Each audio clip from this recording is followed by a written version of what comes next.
Hello बच्चों। मैं आशा करता हूँ कि आप सब बहुत अच्छे होंगे। आइए प्रश्न देखते हैं। दिए हुए चित्र में ई एफ और जी एच समांतर रेखाएं हैं। ये रेखा इसके समांतर है।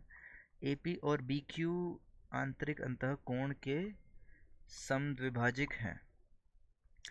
मतलब ये एंगल बाइसेक्टर, जिनको हम हिंदी में बोलते हैं, एंगल बाइसेक्टर हैं।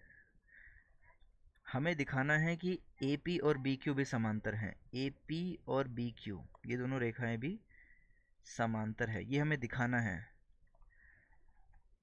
तो अगर ध्यान से देखा जाए तो आइए चित्र दोबारा से बना लें। कुछ इस प्रकार का दिया हुआ है हमें, और हमें बोला गया है कि ये दोनों रेखाएं समांतर हैं। तो जब समांतर होती हैं तो ये दोनों कोण बराबर होते हैं, एकांतर अंतः कोण।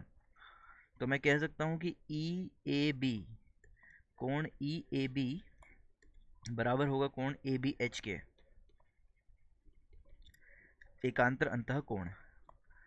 एक चीज और बोली गई है हमें प्रश्न में कि ए पी और बी क्यू आंतरिक अंतः कोण के समद्विभाजक हैं, एंगल बाइसेक्टर हैं।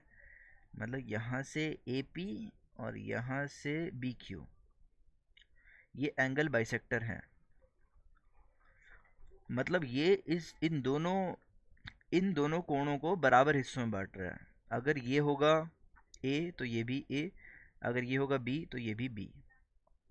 कायदे से तो सारे ए ही हो जाएंगे ये, क्योंकि दोनों कोण बराबर हैं। तो कहने का मतलब ये है कि ये दोनों जो कोण हैं ये आपस में बट रहे हैं। तो जब हमें पता है कि ये दोनों कोण आपस में बराबर हैं, तो इन दोनों कोणों के आधे भी बराबर होंगे।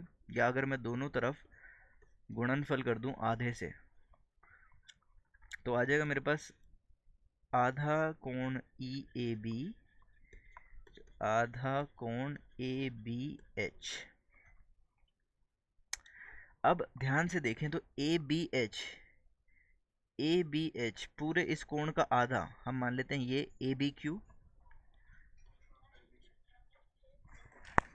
और ई ए बी इस पूरे कोण का हम आधा मान लेते हैं, ये पी ए बी, कोण पी ए बी। ठीक है, ये हमें दिया हुआ, मतलब हमने प्राप्त कर लिया पी ए बी, ये कोण इस कोण के बराबर आ गया ए बी क्यू के। अब देखा जाए तो ये कुछ इस प्रकार का z बन रहा है, और ये z के दोनों कोण बराबर हैं। ये कोण तभी बराबर होते हैं जब रेखाएं समांतर होती हैं। क्यों? क्योंकि ये एकांतर अंतः कोण बनते हैं z वाले। तो जब कोण बराबर हैं तो हम इस चीज़ को कह सकते हैं कि AP समांतर है BQ के, और यही हमें प्रश्न में करना था। तो इस प्रकार हम कह सकते हैं कि एक AP और BQ समांतर रेखाएं हैं।